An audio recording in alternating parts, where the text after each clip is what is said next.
Hiya fam! Today we will be doing something I actually intended to have further down the pipeline, but due to circumstances need to do now.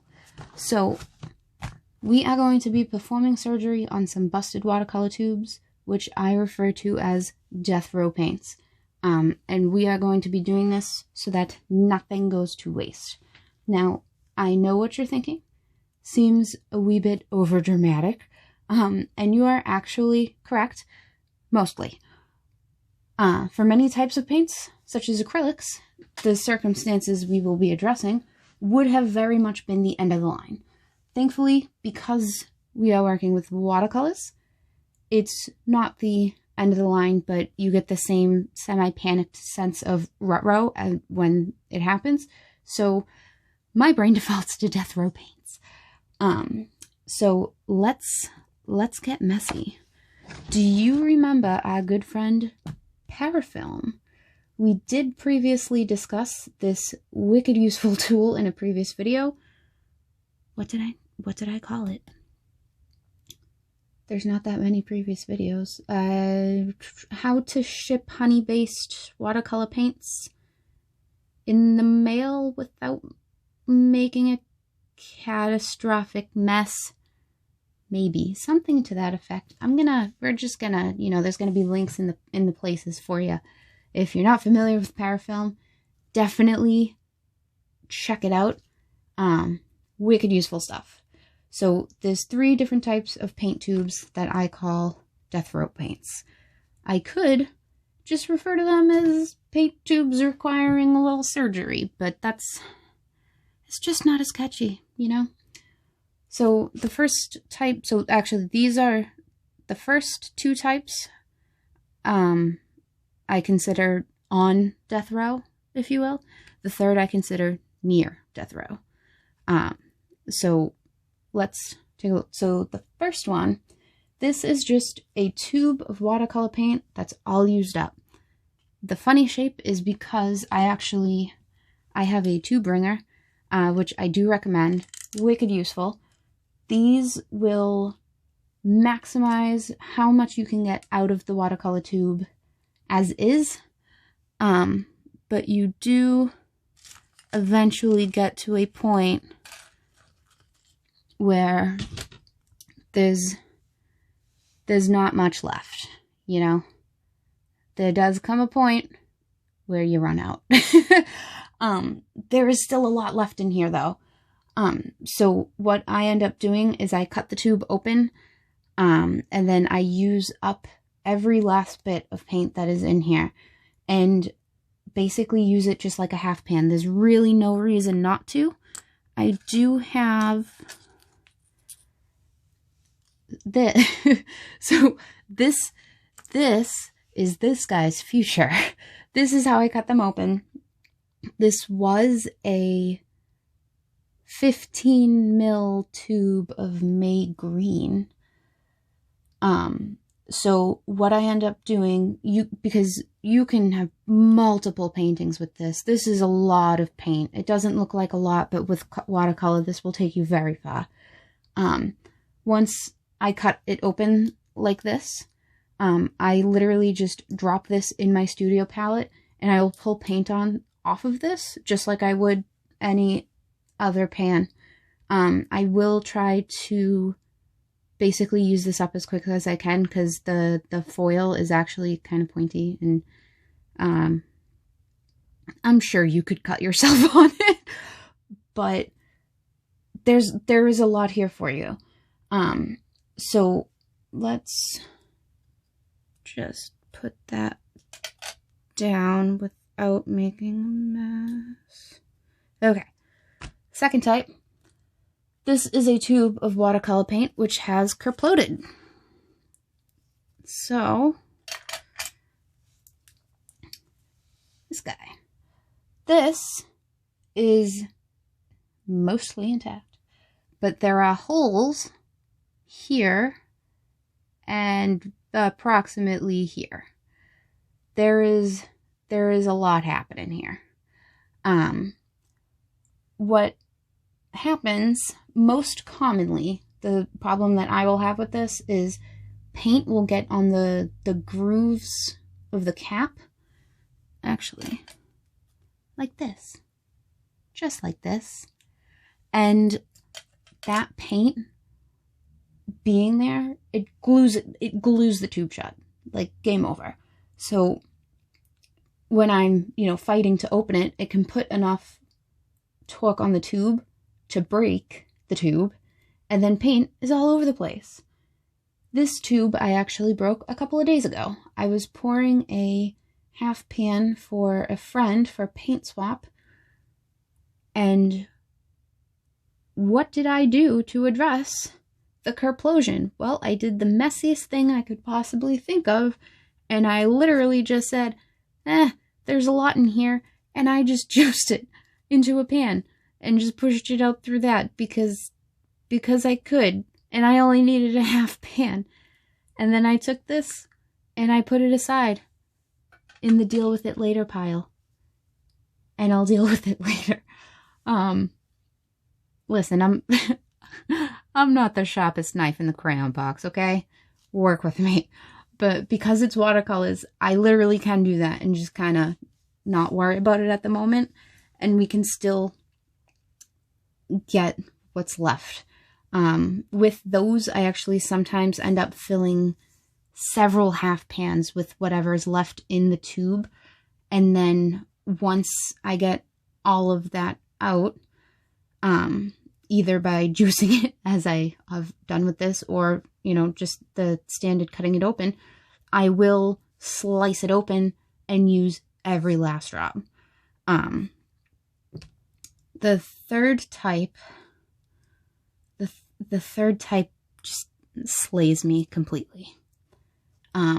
This is a watercolor which also has some paint in the grooves of the cap, and the tube is sealed shut, but the paint has not come out yet. Completely sealed. So what I do with these, there's 3 troubleshooting steps. First, I'll take a rubber band. I'll wrap a rubber band around the cap. So, better grip. Try that. If that does not work, I will put the cap in hot water or run it under a hot tap. Hopefully, sometimes, it will loosen it up, dissolve some of the paint in the grooves. Sometimes it doesn't. So, in that case, it is the end of the road for this tube. It's not happening. But as it is still sealed completely, this is what I refer to as a near death row paint, because it's there, but still contained for the moment. So with this tube, you'll notice there's some really, really worn in lines. I'm not sure how well that's going to focus, but there's really, really worn lines.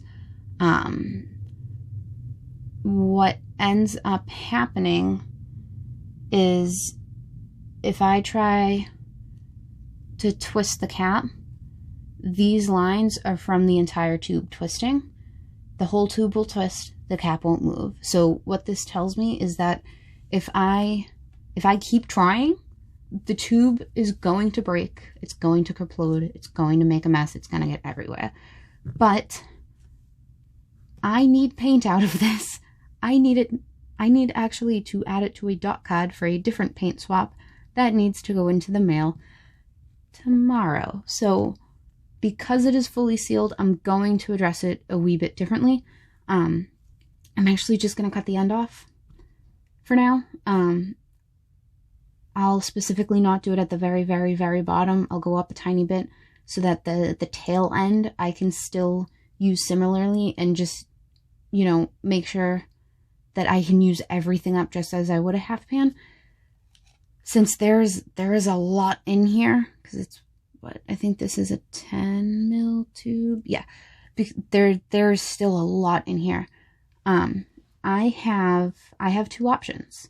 So I can opt to get everything out now and just pour however many pans that the tube will fill, and then fillet the empty tube and just get every last drop. Or I can just kind of, spoilers,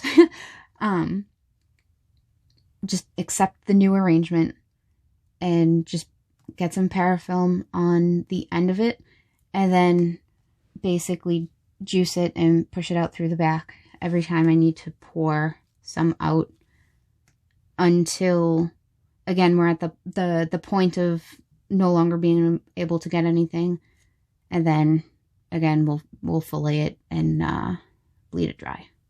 So the parafilm is the path of least resistance. We are going to do that.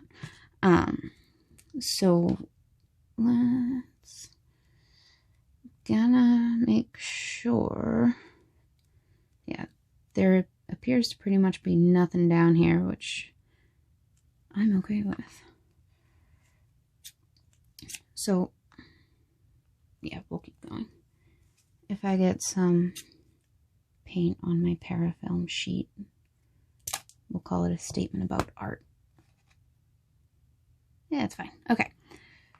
So because I need to,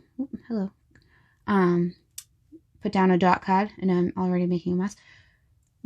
My dot card is actually taped onto a hardboard, so hold that thought for one moment. And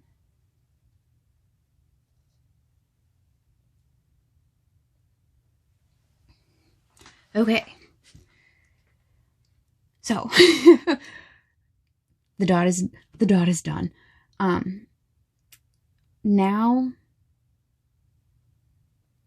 that I have that, so I'm gonna take the tail. The tail thankfully has, it has a little bit, so the tail I am going to put into my studio palette and just use that last bit up and make sure that none of it goes to waste. And then this, first I'm going to just get this onto some paper if I can. Will it let me? No, it won't. Okay. So first I'll just make a mess unnecessarily, just to prove a point that sometimes it kerplodes and you can basically make like a dot card if you just have paper handy. And sometimes you can't, and you just make a mess instead. Nailed it. Totally nailed it. Did I mention I'm a professional mess maker? So, okay. Here's what we'll do. I'm gonna wipe this off.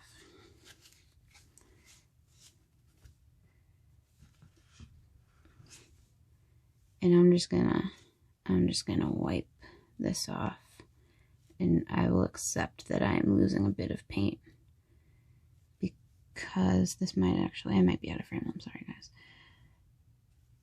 Just gonna accept, cut my losses on the bit that's out there, and then that can stay, that's fine. So there's still a lot in here, a lot, but we want it to stay there for now. So what I am going to do is I'm going to put this down and continue to make a mess there. And I'm going to grab a single square of parafilm.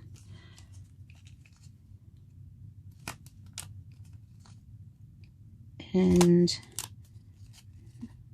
this stuff you gotta stretch out for it to be sticky, but it's totally worth it. Side note, I don't think I mentioned, if you have paint in the grooves of the cap, you can actually use alcohol swabs to clear them off really easily, even if it's all like dried and gunky.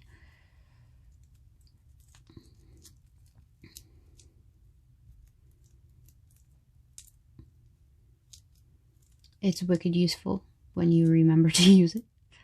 Okay. So, good enough.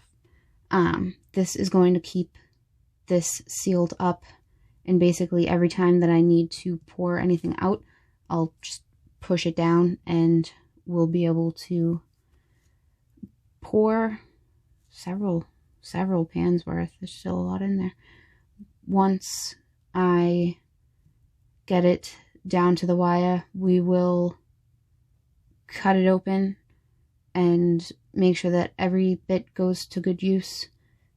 I don't have, you know, an endless supply of money. I don't expect you to, but also why throw away some very good paint, because there's a lot in there. So that is it. Maximal mess, minimal waste. Good job.